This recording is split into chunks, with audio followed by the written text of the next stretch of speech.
Hello and welcome to another episode of the Big Money Stylist Podcast. I'm Danielle, the creator of Natural Beauty Row Hair Extensions. I started this podcast like 5 years ago, and it was like when nobody was doing podcasts, and Garrett was like, you should do a podcast. And I was like, I'm not doing a podcast. And now like I love it. And we have like tons of artists that listen to it. We actually have tons of students that come in just from listening to this podcast.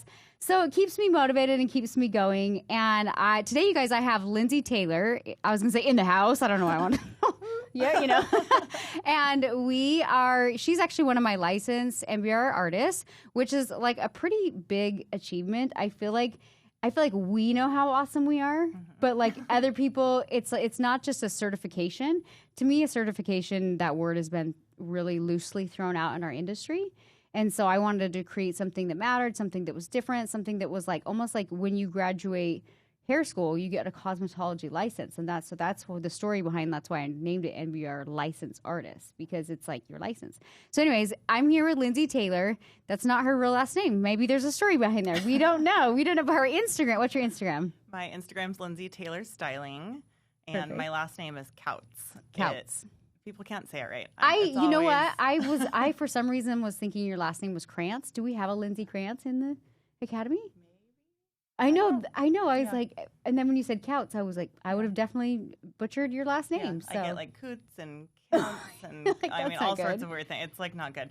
So Taylor's my middle name. It's a Okay. family name that's been passed down, and I just figured like no matter what happens, if I was like to get married or whatever, like I'm Yeah. always going to be Lindsay Taylor, Nice. and it sounds cute together. yeah, it's easy. It's easy to say. Yeah. That's funny. When I started my brand, it's kind of dark. I'm going to just take us right off the cliff. But Okay, cool. when I started my brand, I didn't really like my husband. I thought I was going to get divorced, and I named my brand DKW because even though my last name's White, my maiden name was Wathen. Oh, perfect. So I was like, I can keep these initials. If things go south, we're good.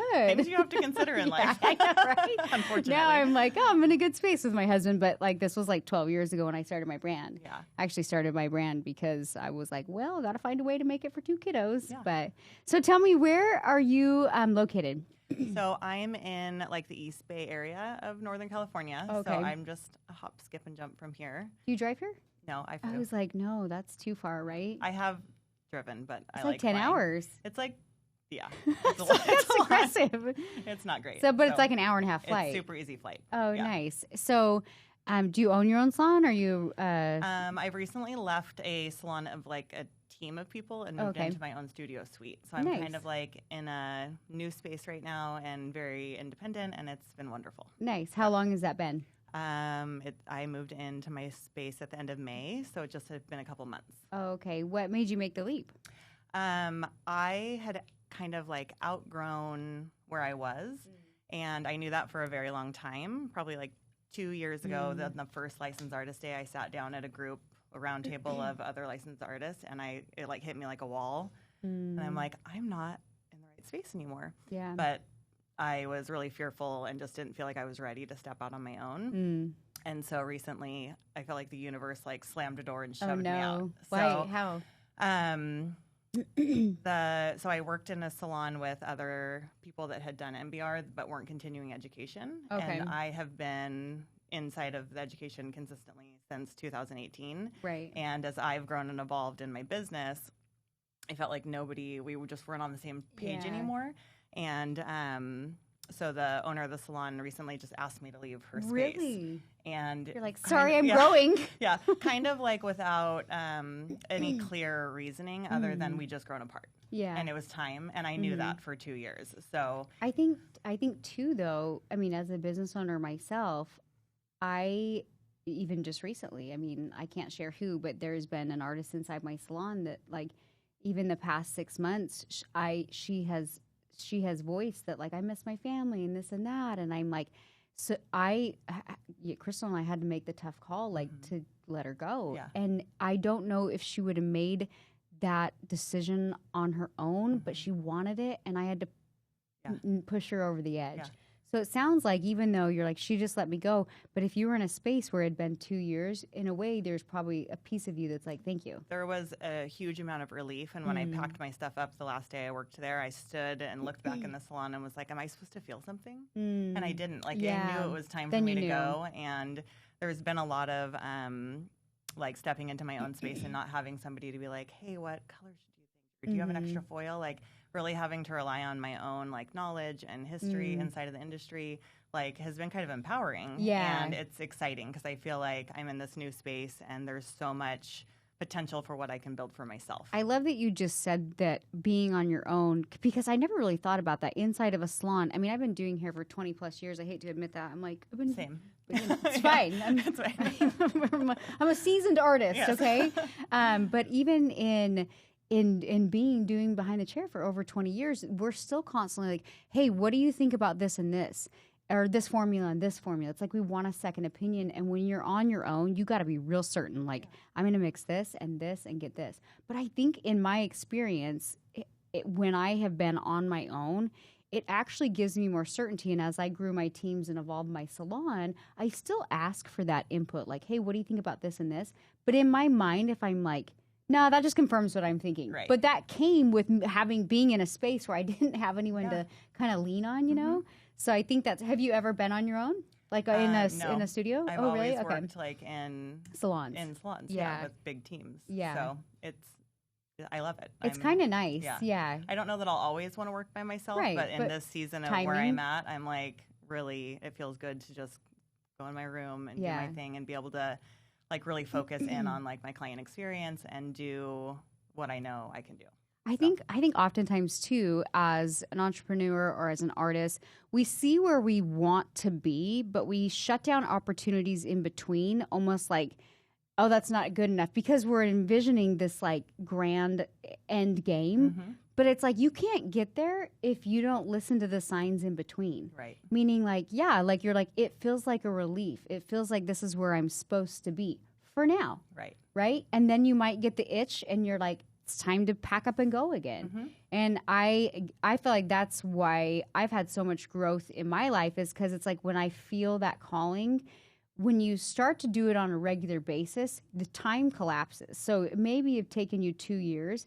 In the future, when you get that feeling, you'll move a lot faster because you'll realize it's not actually that scary and that you should have done it sooner. Do you know what I mean? Yeah. The relief that came with it was far more powerful than the fear that held me back. Exactly. And it only takes a few times of doing that in your life where then you can really start to pick up momentum, because you're like, it's scary and it's painful, but you know on the other side, you're like, wow, this is actually less scary and less painful. Yeah. So we fear the unknown only to realize the place you're in is actually more scary. Right. So it's like wild. So, okay, so you're in your studio space. Do you have an assistant? I don't. Oh, that's I always, whenever I have like licensed artists or anybody in the academy who's like doing a lot of MBR, I'm like, you have to have an assistant. Did you have one at your old salon? I've never had an assistant. Okay. I do have somebody interested in coming. She was like, I just want experience and I just want to shadow you. Can I just come and work for free? And I'm like, absolutely, you can. So I don't know if that will turn into anything. It's been on my list of things to do. So I love that you just shared that. So, okay. So there's a lot of artists that are like, hey, I'm having a hard time getting an assistant. I go, well, reframe it. It's not an assistant program. It's an apprenticeship. And they're like, well, can I do that? I'm like, you can title it whatever you want. Yeah. Like, you don't have to have a special license to say you're offering an apprenticeship unless it's like your state has a curriculum or whatever. You can just call it that, right? So that's what we do at my salon. We went through a season where we were having a hard time getting assistants. And I'm like, what the hell? I'm like a pretty well-known salon. Like, I should be able to get some assistants in here. We reframed it to an apprentice program. Where they come in, we still pay them, but they go through the academy and they get to learn and that kind of thing. So I would encourage you to, instead of brush this girl off, if she's interested, get on a call with her and interview her. Yeah. And say, I'm looking for an apprentice. This is an assistant program, but it's more than that.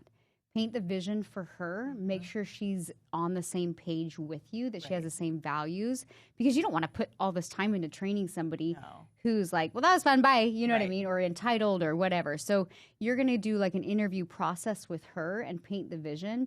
And if you feel like you connect, then what you're going to do next is you're going to invite her to come do a shadowing day for you. And that you're going to, like, maybe you don't pay her for that, right? It's an Right. experience with you. Like, you're the expert. It's an experience with you. It's like free education for her. Yeah. It's an opportunity for her. So you paint this interview day as an opportunity for her. Then you see, how does she work, you know? And whenever I have somebody come do like a shadowing experience with me, I'm very good at communication, but I also want to see if they're good at anticipating my move. Or I don't want somebody who just stands around and is like looking at the wall. I'm Right. like, no, go back On there their and yeah, get off your phone, go fold some foils or act busy, you Right. know? So I love, like, when you have them come in for this shadowing experience too, you also want to pay attention to, I'm just like giving you like the signs. I'm like, where's my No, notebook? yeah, no, it's okay. We'll replay this and you can watch it. The other thing you want to look for is, like, if somebody's coming in and they're asking me a million questions and they're supposed to be assisting me, it takes away from the client experience. They are there to serve me. I'm not there to educate them. They're there as an opportunity to observe. Right. So you really have to stand in your power to find an assistant that's going to work well with you and respect you. Yeah. So that's kind of like the process and what we do, and it works out great. I've had my fair share of hiring assistants where I'm like, why isn't this working out? So I've learned, you know, from experience of multiple assistants where I'm like, you're an entitled asshole, or why are you so lazy, or blah, blah, blah, blah, blah. And then I was like, well, maybe it's because I am not hand selecting or I'm not framing it correctly. Yeah. So, okay, so your next job is get an assistant. Okay. And now you have somebody interested. Yeah. So follow up on that lead, get I on a will. call first, then do an in-person interview, and then see where it goes. Yeah. And even if you don't hire her, you'll feel very empowered with the process that you created. So then you can advertise through social media or email that you are looking for an apprentice/assistant, and you are very clear with what you're looking for, and you don't just hire like whoever's willing to work for you. Right. So okay, so next time I see you, which I don't know when that'll be, but I'm gonna like every time I give somebody a task to do, I'm very good at remembering this, and I will call you out. Okay. So there's your next challenge. Okay, so you're there. Do you have a full book of MBR? I'm probably like 50-50 with color and MBR. Okay. So the color clients that I have retained have stayed with me through 5 years of like price raises and all the policy changes and structures that I've made. And they're honestly like my clients I've had for 20 years and just like love and support me. And I'd go sit in any other houses and eat dinner with their family. Yeah. So I feel very supported by them, and I love them. If I was to change the structure of my business, I know that they would like happily go wherever. Are they MBR or? Well, my color clients. Oh, okay. So they know like as my business progresses that like the direction I'm headed in, and they support me no matter what I Okay, choose so to if do. it was a conversation of like I'm only gonna focus on hair extensions. yeah. It's then just they a would be like, matter I love of- you. Yeah, Yeah, it's just a that's matter good. of continuing to Yeah. build my extension That's good. clientele. And so I feel, especially in this new space, like I'm ready to grow like bigger, especially with the conversation of having an assistant and being able to progress through appointments quicker. Right. And to be able to hand my future assistant, my color clients that are perfect. really, good so Yeah. that they can get experience in those kind of Right. services. So And they will. They Yeah. would happily if they trust you and you've been with you forever. I'm sure they Yeah. will. That's why you need to hurry and get someone trained with you. yeah. So it's definitely a part of like the vision that I have for where I'm at. I've just been, I don't know, it was like in a month's time, my whole life kind of got flipped upside down. Yeah. And it was crazy and exciting. And now I'm out of kind of the chaos of it, and I'm ready to start progressing Focus. and moving Yeah. forward. Yeah. Do you have kids? I have a son he's 2.5. Oh, cute. He's crazy. He's crazy. Is there a There- 2.5-year-old that's not crazy? He's so cute. That's why they make him cute. Oh my Yeah. god. Okay, they say terrible twos. It's terrible threes. Just so you know, yeah. threes is nuts. And then at 4, they finally you're like, oh, you're cute again. But Yeah. like two's the freaking cutest because they're starting to talk and Yeah. they're so cute. 3's rough, and then 4's great again. Yeah. So just hang tight. I'll just So you just have the one little boy. just one. Are Yeah. you married? No, No. Okay. no. I've been with my boyfriend for a decade. So Is that your yeah, baby together? Oh, yeah. nice. So we've been together forever. We're basically married Yeah. without, whatever. You're the piece of committed. paper, yeah. And have our son, and Do you guys want more? Are you good? it depends on the He's day. crazy. It depends yeah. on the day. Don't ask any mom who has a No. 2-year-old if they want more. Like, no, it's a no. I'm like, I do in theory, Mm-hmm. and I turned 40 this last summer, and so I'm like, I'm gonna have Oh, another one. it's It's gotta be like I now. have to do it Yeah, kind of yeah. soon. I'm glad I waited because, anyways, whatever. So sometimes yes, and sometimes absolutely not. Here's what you got to do then, because it's like, if you're considering it, you just got to like not try but not prevent. And if it happens, it's meant to be. That's kind of where we're at. It's meant yeah. to be. Yeah. So we're just rolling the dice. It's funny because I had my 2 later. I just turned 40 this last year. And I had baby Isla, my little blondie. Yeah. And she was a rough pregnancy. And I was like, I'm for sure done. And then like there was like, I was like, I'm not done. There was like something in me was like, I'm not done. And I was literally like I tell Garrett all the time. I was like, it was like one wild weekend in Mexico. And bam, I was pregnant. I was like, I can't believe this. I guess we're doing it. So there's still time, but just, you know, like I feel like when you have one, you're like, do they need a buddy? Yeah. You know? Yeah. And I felt like, because I kind of started over, I was like, oh shit, she needs a buddy. So when I look at my son, I'm like, you're so beautiful. He's like so cute. And I'm like, oh, what would another one look like? You know, like what other beautiful creature could we create? Right? So, that's cute. I don't know. We'll see. Cute. I love being a mom though. So it's fun. It's meant to be, it will be. Yeah. Just like give it to the universe. I feel like women are superheroes. Let's be honest. Yeah, like we can have kids, we can work, we can do it all. So I think that's awesome. Okay, so you have your little boy. You're in a new space. You're creating your what's your ideal situation behind the chair? Like how many days do you work right now? I work 3 days a week, like 8-hour days. I've gotten to so you're like pretty the dream. busy. Yeah, I'm busy in the space. I see 2 to 3 clients a day, and you know, I take weeks off for vacation. And I mean, I feel like the work-life balance that drew me to your program and why I started in the first place, like I've been able to create that. Yeah. And it's given me a lot of freedom. And I mean, we still work hard behind the chair, and Right. it's not like there's... But not 5 days a week or not No. 6 days a week. And I physically couldn't do it anymore. I know, Like I right? used to work 12-hour days. We're getting old, girl. I know. It's like scary. But like to be able to recognize that and be able to, you know, work a smaller amount of days and be there to pick my son up after school and, you know, just to have that work-life balance works.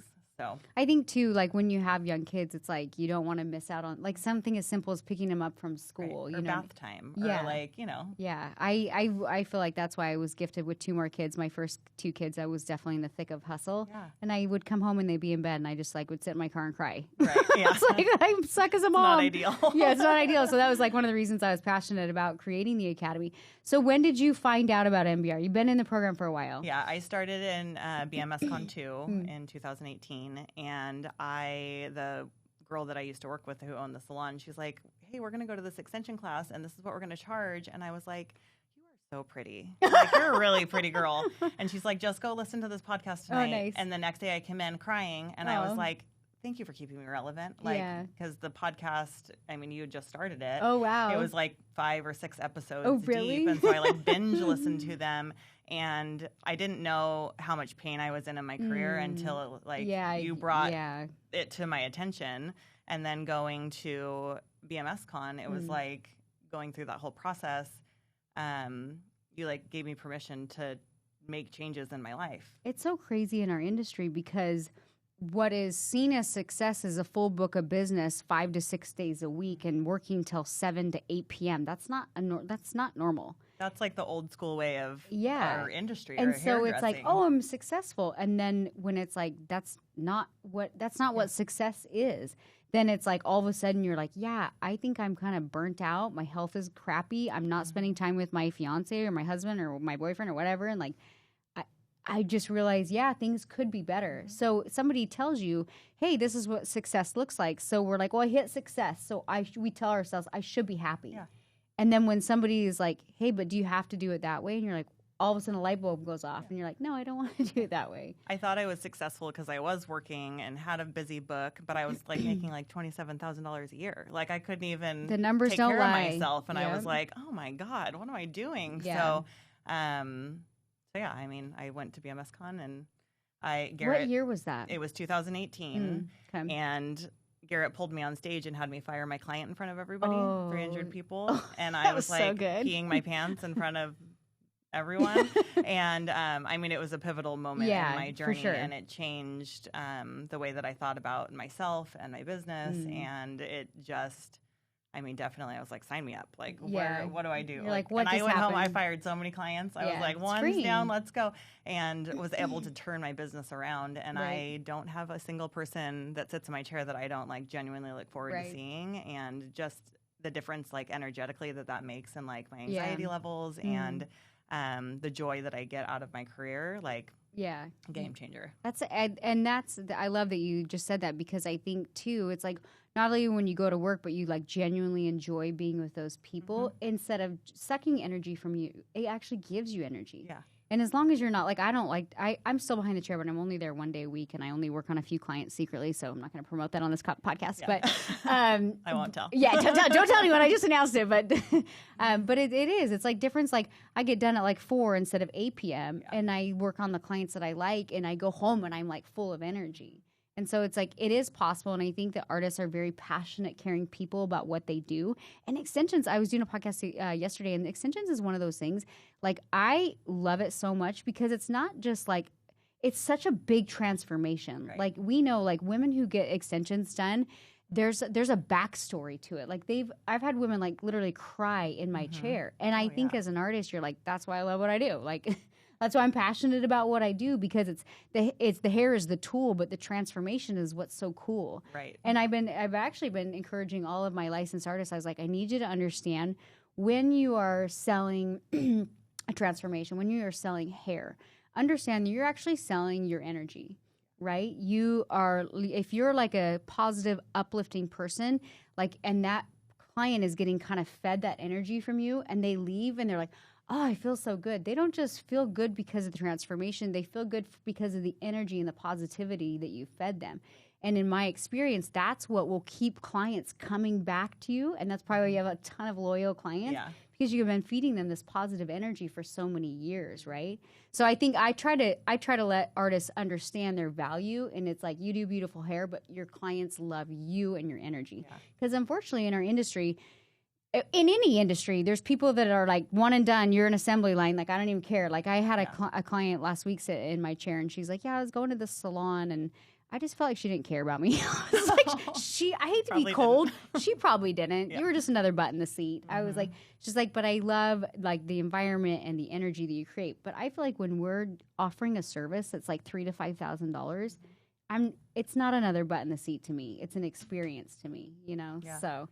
Well, and I've gotten really specific. Like, I don't want to just build my MBR clientele like big and fast. Like, I want people, like, you can get extensions from anybody on the street. Yeah. Like, the town I worked in before I moved into my suite, there was like literally 7 salons on the same street. And you get people that like, how much do you charge? How much do you charge? I don't want you to come to me to get extensions. I want you to come to me because of who I am and what I can offer you energetically. Obviously, the skills that I have behind the chair. Like, I want my soul clients that like I genuinely connect with and like love the time I spend, and then I'll give you bomb hair for sure. In the process, but don't be a dick, okay? Right. So, but it's nice to be able to be that picky and like let people know when you get a weird vibe on a consultation, like we're not a fit. I'm not going to be the one for you. But like. It's like a powerful, very freeing space to be in. It's crazy too, because as artists, I love that you were even just said like, I did my numbers and I was making like $27,000 a year. Artists, literally, we've defined success as just like running on the hamster wheel. Yeah. And I'm like, that's why we teach inside of the academy, inside of all my education. I'm like, do the numbers. Yeah. Don't just be the artist. Do the numbers, because the facts will set you free. Yeah. So you do the facts on what you're making, and you're like, shit, I'm dying down here for this X amount of dollars. You know. So I love that you just shared that, because artists are very notorious for defining success as just being popular or busy. And when you're a mom and I guess a seasoned artist like us, we're like, I'm not doing that shit anymore. Well, I love having you on the podcast today. I love hearing people's stories and success stories. And it sounds like you're in a beautiful spot. But I would encourage you to be open to whatever comes your way. Good. Because I feel like when you are open, more opportunities actually present themselves, because you're willing to see them and you're in a space. And then you can decide, is the timing right? And you'll never get faced with an opportunity that you weren't ready to see. Yeah. So Love that. thank you so much for being on the podcast. You guys check out Lindsay at Lindsay Taylor Styling. Lindsay, you think I'd remember that? It's just your name, styling. Yeah. I love it. All right, you guys, don't miss another episode of the Big Money Stylist podcast out every Tuesday. If you want more information on my academy, it's an online program mixed with in-person classes. And it's not a certification. It's not a one-day demo. It takes a lot of work to become a licensed artist. It's my map. It's the only thing that I put my stamp of approval on. If you're looking for a Natural Beauty Rose artist, it's a licensed artist to me. Like, those are people that truly love their craft and have done the work to get there. So go, if you're interested in my academy, if this message speaks to you, share it with some of your stylist buddies, and go to mbr.education to find out more information. All right, you guys, thanks so much for listening, and go check out Lindsay on her Instagram. Thanks. All right, bye, guys. Bye.